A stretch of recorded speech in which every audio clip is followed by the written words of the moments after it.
Everyone and happy Easter. Welcome to my channel recharge food blogger. আজ আমি আপনাদের সাথে ইস্টার সানডে উপলক্ষে একটা দুর্দান্ত ডেজার্ট রেসিপি শেয়ার করতে চলেছি, যার নাম ক্যারট পুডিং রেসিপি। আর আজকের এই ক্যারট পুডিংটা কিন্তু সম্পূর্ণ এগলেস। আর এই পুডিং তৈরি করতে ঠিক যতটা সহজ, খেতেও কিন্তু ঠিক ততটাই ইয়াম্মি।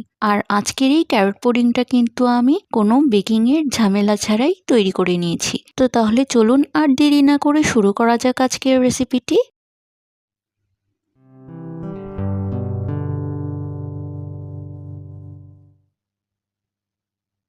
তো ক্যারট পুডিং তৈরি করার জন্য আমি প্রথমে একটা বাটি নিয়ে নিচ্ছি। এখন এই বাটিতে 1 টেবিল চামচ পরিমাণ আগার আগার পাউডার আর 1/4 কাপ পরিমাণ পানি অ্যাড করে দিচ্ছি। এখন একটা চামচের সাহায্যে এই আগার আগার পাউডারটা পানির সাথে মিশিয়ে নিচ্ছি। সো ভিউয়ার্স, এই দেখুন আমি আগার আগার পাউডারটা পানির সাথে বেশ ভালোভাবে মিশিয়ে নিয়েছি। এখন এই মিশ্রণটা সাইডে রেখে দেব। এরপর চুলায় আমি একটা হাঁড়ি নিয়ে নিচ্ছি। এখন এই হাঁড়িতে 1.5 কাপ পরিমাণ লিকুইড দুধ অ্যাড করে দিচ্ছি। আর এই পুডিংটা তৈরি করতে কিন্তু আমি আজ ফুল ফ্যাট মিল্ক ইউজ করেছি। এখন এই লিকুইড দুধের সাথে 1/4 কাপ পরিমাণ গুঁড়ো দুধ অ্যাড করে দিচ্ছি। এখন একটা স্প্যাচুলার সাহায্যে এই গুঁড়ো দুধটা লিকুইড দুধের সাথে মিক্স করে নিচ্ছি। আর এই পর্যায়ে কিন্তু চুলাটা অফ রাখতে হবে। সো ভিউয়ার্স, এই দেখুন এইভাবে আমি সময় নিয়ে স্প্যাচুলার সাহায্যে এই গুঁড়ো দুধটা লিকুইড দুধের সাথে মিক্স করে নিচ্ছি। তো এই দেখুন গুঁড়ো দুধটা কিন্তু লিকুইড দুধের সাথে মিক্স করা হয়ে গিয়েছে। এখন চুলাটা অন করে মিডিয়াম হিটে এই দুধটা একটু গরম করে নেব। সো ভিউয়ার্স, এই দেখুন দুধটা কিন্তু গরম হয়ে গিয়েছে। আর এই পর্যায়ে আমি এখানে সামান্য কাজু বাদাম, সামান্য কিশমিশ আর আগে থেকে কেটে রাখা গাজর কুচি অ্যাড করে দিচ্ছি। এখন মিডিয়াম হিটে স্প্যাচুলার সাহায্যে সবকিছু ভালোভাবে মিক্স করে নিচ্ছি। সো ভিউয়ার্স, এই দেখুন এইভাবে আমি লিকুইড দুধের সাথে গাজর কুচি আর ড্রাই ফ্রুটস একসাথে মিক্স করে নিচ্ছি। তো এই দেখুন এইভাবে আমি মিডিয়াম হিটে সবকিছু ভালোভাবে মিক্স করে নিচ্ছি। আর মিক্স করা হয়ে গেলে আমি মিডিয়াম হিটে এই গাজরটা সেদ্ধ করে নেব। তো এই দেখুন এইভাবে আমি সময় নিয়ে গাজরটা সেদ্ধ করে নিচ্ছি। আর এই দেখুন দুধে কিন্তু বলকও চলে এসেছে। সো ভিউয়ার্স, এই দেখুন এইভাবে আমি সময় নিয়ে গাজরটা সেদ্ধ করে নিচ্ছি। সো ভিউয়ার্স, এই দেখুন গাজরটা কিন্তু সেদ্ধ হয়ে গিয়েছে আর দুধটাও কিন্তু অনেকটাই ঘন হয়ে এসেছে। আর এই দেখুন দুধের কালারটাও কিন্তু চেঞ্জ হয়ে এসেছে। আর এখন স্প্যাচুলার সাহায্যে আরো একটু নাড়াচাড়া করে নেব। তো এই দেখুন এভাবে স্প্যাচুলার সাহায্যে নাড়াচাড়া করে গাজরগুলি রান্না করে নিচ্ছি। তো এই দেখুন গাজরগুলি কিন্তু বেশ ভালোভাবে সেদ্ধ হয়েছে। এই পর্যায়ে আমি চুলাটা অফ করে এই গাজরের মিশ্রণটা ঠান্ডা করে নিয়ে ব্লেন্ডারে ব্লেন্ড করে একটা পিউরি তৈরি করে নেব। তো এই দেখুন আমি সবকিছু ভালোভাবে ব্লেন্ডারে ব্লেন্ড করে একটা পিউরি তৈরি করে নিয়েছি। এখন এই পিউরি দিয়ে আমি গাজরের পুডিংটা তৈরি করে নেব। এখন এই গাজরের পিউরির সাথে 1/4 কাপ পরিমাণ চিনি অ্যাড করে দিচ্ছি। এখন একটা হ্যান্ড হুইস্কের সাহায্যে এই চিনিটা গাজরের পিউরির সাথে মিক্স করে নিচ্ছি।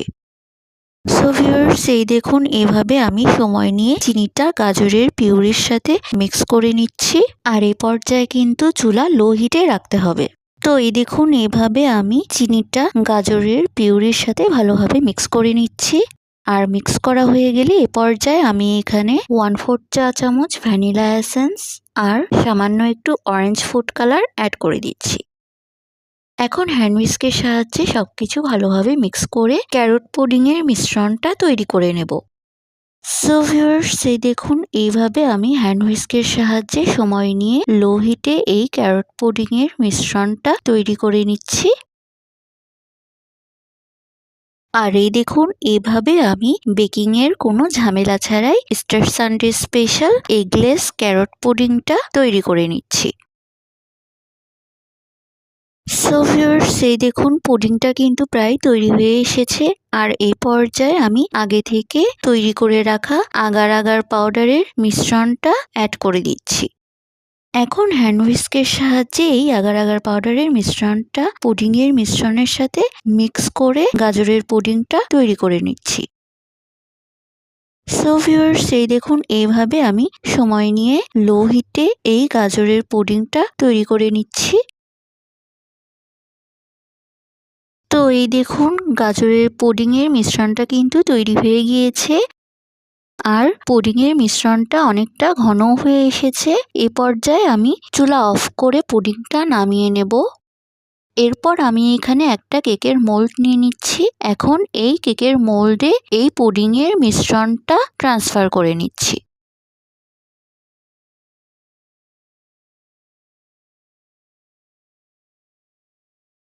তো এই দেখুন এভাবে আমি সম্পূর্ণ পুডিংয়ের মিশ্রণটা ট্রান্সফার করে নিয়েছি। এখন এই পুডিংটা 3 থেকে 4 ঘন্টার জন্য ফ্রিজে রেখে সেট হতে দেব। তো ফিরে আসছি 4 ঘন্টা পরে। তো ফিরে এলাম 4 ঘন্টা পর আর এই দেখুন পুডিংটা কিন্তু বেশ ভালোভাবে সেট হয়েছে। এখন এই ক্যারট পুডিংটা একটা প্লেটে পরিবেশন করে নেব। সো ভিউয়ার্স, এই দেখুন আজকের Easter Sunday special recipe eggless carrot pudding ready and served. আপনারা কিন্তু খুব সহজেই এই এগলেস ক্যারট পুডিংটা বাড়িতে থাকা সামান্য কিছু উপকরণ দিয়ে তৈরি করে নিতে পারেন। আর যারা ডিম খেতে পছন্দ করেন না তারা কিন্তু এইভাবে এই এগলেস ক্যারট পুডিংটা তৈরি করে নিতে পারেন। আর তাছাড়া এই ইস্টার সানডেতে কিন্তু এইভাবে এগলেস ক্যারট পুডিং তৈরি করে ডেজার্ট আইটেম হিসেবে পরিবেশন করে নিতে পারেন। সো ভিউয়ার্স, আজ এই পর্যন্তই। আমার পরবর্তী রেসিপিটি পেতে হলে আমার চ্যানেলটিকে অবশ্যই সাবস্ক্রাইব করবেন। আর আজকের ভিডিওটি যদি আপনাদের কাছে ভালো লেগে থাকে তাহলে প্লিজ ভিডিওটিতে একটি লাইক, কমেন্ট এবং শেয়ার করবেন।